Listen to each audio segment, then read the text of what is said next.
Selamat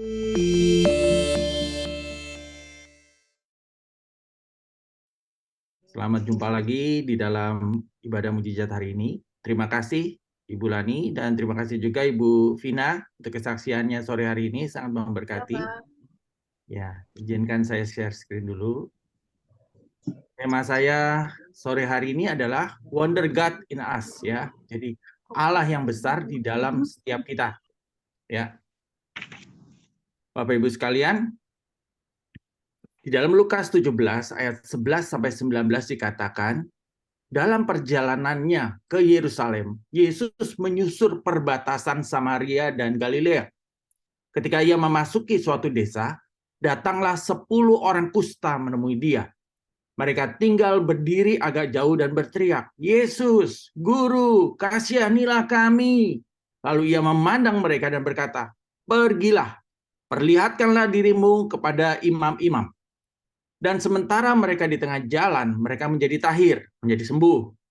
Seorang dari mereka ketika melihat bahwa ia telah sembuh, kembali sambil memuliakan Allah dengan suara nyaring. Lalu tersungkur di depan kaki Yesus dan mengucap syukur kepadanya. Orang itu adalah seorang Samaria. Lalu Yesus berkata, "Bukankah ke-10 orang tadi semuanya telah menjadi tahir? Di manakah yang 9 orang itu? Tidak adakah di antara mereka yang kembali untuk memuliakan Allah selain daripada orang asing ini?" Lalu ia berkata kepada orang itu, "Berdirilah dan pergilah. Imanmu telah menyelamatkan engkau."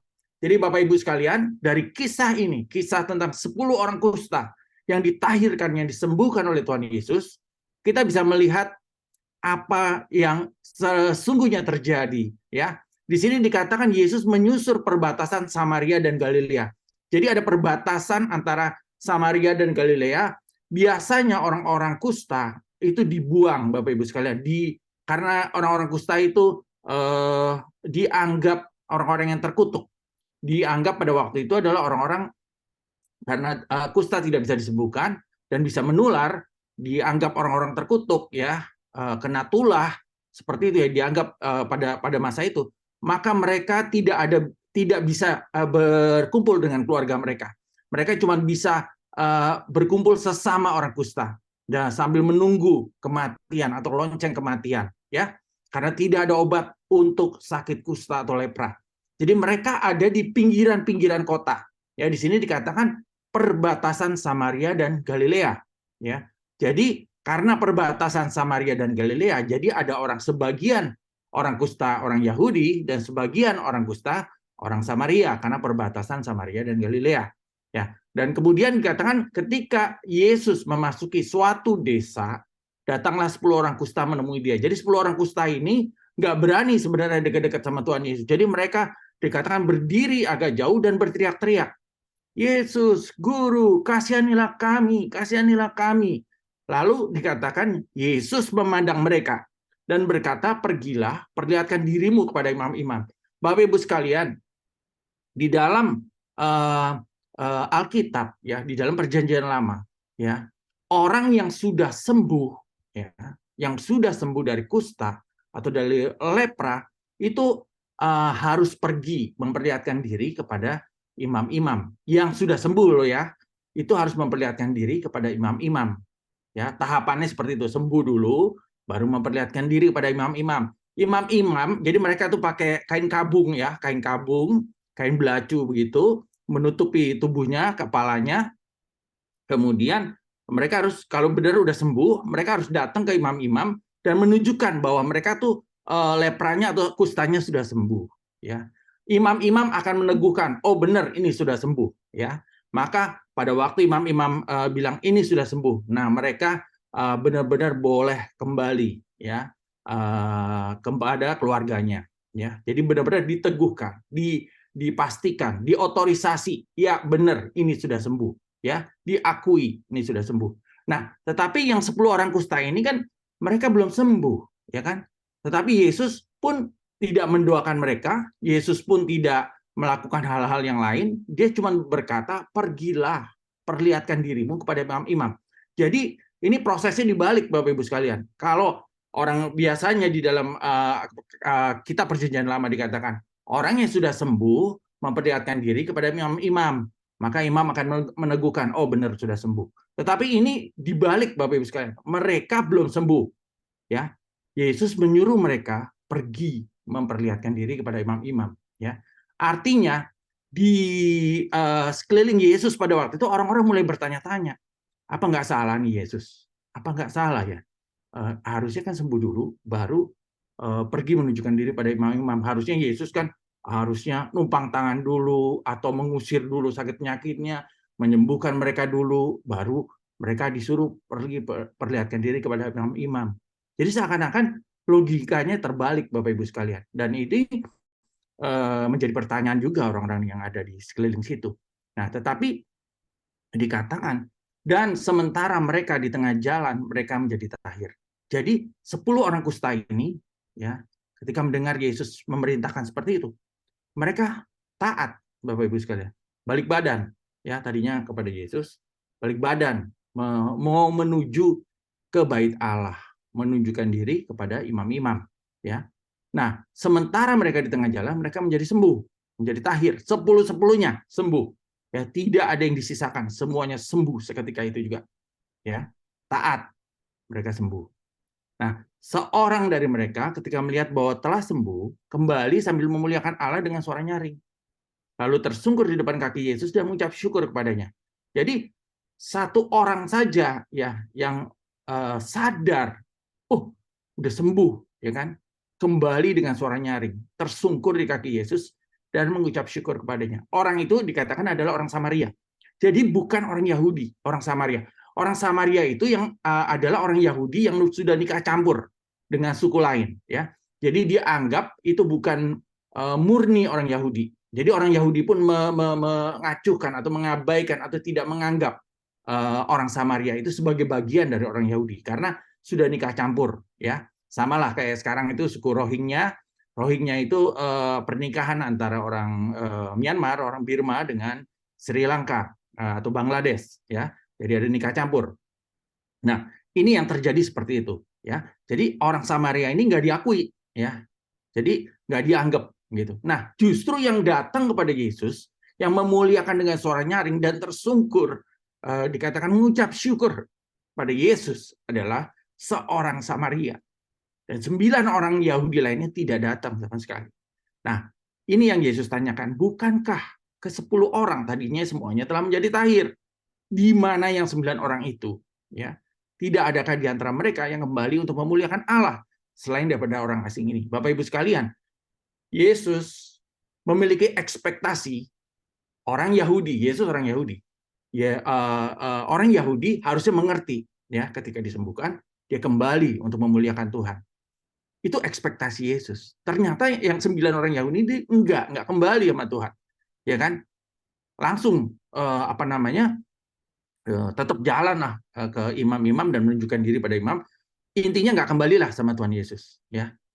Setelah menunjukkan diri pada imam pun nggak kembali kepada Yesus untuk mengucap syukur dan berterima kasih. Hanya satu orang ini, ya kan? Makanya kemudian kata-kata ini benar-benar terkenal, kata-kata Yesus, ya. Lalu ia berkata kepada orang itu, berdirilah dan pergilah. Imanmu telah menyelamatkan engkau, ya. Jadi yang membedakan satu orang Samaria, orang asing ini yang tidak mengenal Tuhan sebelumnya, dengan 9 orang Yahudi yang merupakan satu keturunan dengan Tuhan Yesus, satu daerah Galilea, seperti itu, ya kan? Yang membedakan adalah iman, ya Bapak Ibu sekalian, ya.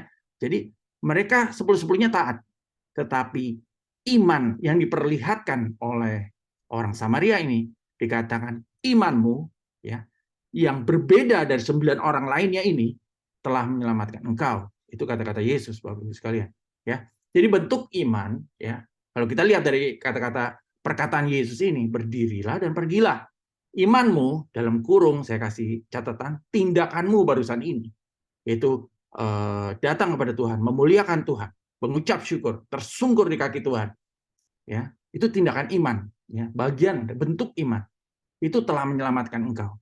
Jadi Bapak Ibu sekalian, ya, yang 9 orang ini sangat disayangkan, mereka hanya mendapatkan kesembuhan, ya, tetapi mereka tidak memiliki iman, ya, yang menyelamatkan. Ya. Tetapi orang Samaria ini, ya, mendapatkan bagian terbaiknya. Ya, Yesus katakan, berdirilah dan pergilah, imanmu atau tindakanmu barusan ini telah menyelamatkan engkau. Jadi berterima kasih, catatan saya berterima kasih, mengucap syukur, memuliakan Allah, ya tersungkur di bawah kaki Yesus, datang kepada Yesus, itu dinilai Tuhan sebagai bentuk dari iman. Ya, makanya dikatakan imanmu telah menyelamatkan engkau. Dan iman itu yang menyelamatkan atau membawa keselamatan bagi orang kusta itu dan keluarganya. Jadi itu dimeteraikan oleh Tuhan Yesus. Imanmu telah menyelamatkan engkau. Jadi itu yang membedakan dengan 9 orang Yahudi lainnya yang juga telah disembuhkan. Nah, ini saya kasih gambaran ya Bapak Ibu sekalian. 9 orang taat, tok, ya, taat doang, ya. Tetapi satu orang ini, ketika dia sadar dia disembuhkan, bukan saja dia taat, tetapi dia berbalik badan, mencari Yesus, tersungkur di kaki Yesus, mengucap syukur, berseru dengan nyaring, datang untuk berterima kasih kepada Yesus. Itu adalah iman Bapak Ibu sekalian. Sehingga dikatakan imanmu telah menyelamatkan engkau. Jadi yang 9 hanya taat, ya. Taat saja kepada firman Tuhan, taat saja kepada Tuhan, bisa sembuh Bapak Ibu sekalian. Taat saja. Ini 9 orang ini sembuh. Taat. Yesus bilang suruh tunjukkan dirimu kepada imam. 9 orang ini taat dan sembuh, ya. Taat kepada firman Tuhan, taat kepada Tuhan itu bisa menyembuhkan. Tetapi ya, Tuhan mau bukan saja taat, tetapi seperti satu orang Samaria ini, taat dan memiliki iman yang menyelamatkan dia. Jadi dia tahu, ya, dia tahu yang menyembuhkan dia Tuhan Yesus, ya kan? Bayangkan Bapak Ibu sekalian, perjalanan dari titik Yesus sampai ke Bait Allah itu kurang lebih ya sekian kilometer. Jadi mereka baru balik badan, baru jalan mungkin 100 meter, ya, taat waktu jalan menuju ke Bait Allah, itu udah disembuhkan. Ya lebih mudah kembali dong pada Tuhan dong, ya, yang cuma jaraknya 100 meter daripada melanjutkan sekian kilo menunjukkan diri pada imam-imam. Benar nggak Bapak Ibu sekalian? Harusnya mereka kembali kepada Yesus karena jaraknya cuma dekat, ya, untuk mengucap syukur, untuk berterima kasih. Nah, ini yang sulit dilakukan bahkan oleh 9 orang yang orang Yahudi yang tahu bagaimana harus mengucap syukur, berterima kasih pada Tuhan. Mereka tahu hukum-hukumnya, tetapi itu tidak dilakukan. Jadi sekedar taat, tapi tidak memiliki iman, Bapak Ibu sekalian. Nah, orang kusta Samaria ini memperoleh 4 hal, saya catat ya. Yang pertama adalah kesembuhan ilahi atas kusta. Tadinya sakit kusta atau sakit lepra, tidak ada obatnya, Bapak Ibu sekalian. Tapi dia disembuhkan secara ilahi, sembuh atas kustanya. Yang kedua yang dinikmati oleh orang kusta dari Samaria ini adalah keselamatan bagi dia dan keluarganya. Tadinya terbuang, ya, tersingkirkan, tidak mendapat kesempatan untuk diselamatkan. Tetapi Yesus mengannounce, ya, memberikan hak istimewa itu. Imanmu telah menyelamatkan engkau. Dan bukan cuma dia aja, tapi keluarganya ketika dia pulang, ya, keselamatan itu juga bagi keluarganya. Dan yang ketiga, yang dinikmati oleh orang kusta Samaria ini adalah pengalaman dan pertumbuhan iman. Ketika dia diselamatkan, memiliki iman, maka ada pengalaman dan pertumbuhan iman. Karena tadinya dia merasa hopeless, tidak ada harapan, putus asa. Kemudian disembuhkan, mendapat anugerah Tuhan, dan sujud tersungkur dan memuliakan Tuhan. Jadi mulai ada pengalaman iman dan pertumbuhan iman.